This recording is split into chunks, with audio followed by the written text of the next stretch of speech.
Hey, family, how are you?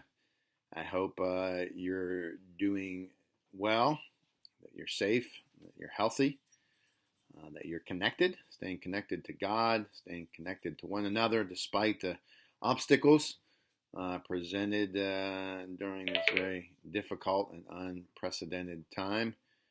Um, my my desire is that you would be encouraged and be able to connect with what I'm going to share. I'm going to share from the book of Mark, chapter 8, starting in verse 22, about one of the miracles of Jesus. This specific miracle I can really relate and connect to. I'll share more about that here in a minute. I'll begin reading Mark 8, starting in verse 22.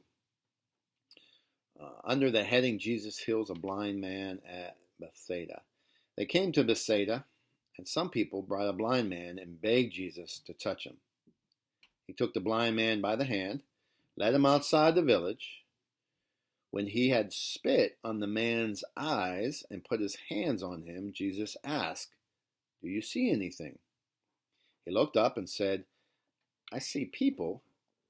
They look like trees walking around." Once more, Jesus put his hands on the man's eyes. Then his eyes were opened, his sight was restored, and he saw everything clearly. So from this passage, we see this blind man had an encounter with Jesus. For whatever reason, Jesus chose to spit on the man's eyes. Maybe not the way we would envision being healed by Jesus, but Jesus is fully physical, but he's also fully divine, and so he had divine spit. And this blind man um, received some sight after Jesus spit on his eyes. However, um, his sight was a little blurry. Jesus asked, do you see? And his response was, "Yeah, but people are looking like trees." Um, probably seeing outlines of people, but not the details. And so Jesus had to touch him a second time. And then he began to see clearly. I can completely relate and connect with this. I became a disciple of Jesus June 30th of 1999. It was a Wednesday night after midweek service in Centennial High School, Columbia, Maryland. I remember the details very vividly. Um, Came up out of the waters of baptism with my hands raised, feeling victorious, knowing in my heart of hearts, without a doubt, my sins were forgiven. I received the Holy Spirit. My name was added to the book of life, and I was now part of God's kingdom here on earth. And I was on a mission. I had a mission. I had a purpose. My slate was wiped clean, and it was a long, long slate of sin, and I just felt amazing. I'll remember that feeling, and remember vividly those details that night and the next morning for the rest of my life. And I had no doubt that I was saved. That God, in His incredible mercy and His amazing grace, saved me. Fast forward a few years, and there was a part of my sinful nature that started to creep back in, and that was deceitfulness. I found myself being deceitful about little irrelevant things. And at the time, sometimes I didn't even realize I was being deceitful until I reflected back on it. Something I said, and I realized that wasn't true, or someone pointed out to me. And it was at this time that I also kind of started struggling with, my past, with addiction. And I remember sharing a communion message at church And shortly after that, one of the brothers had suggested that I go check out the chemical recovery ministry.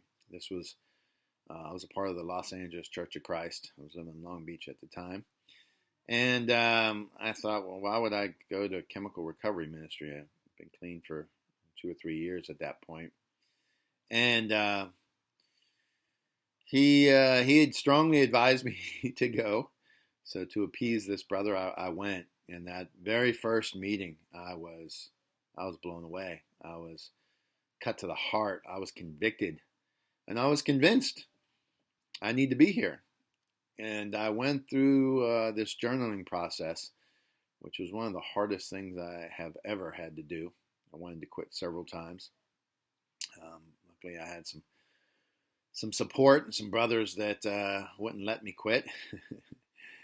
And I persevered, and it was through this journaling that I was able to connect on a very deep level and see my sinful nature with clarity, the raw,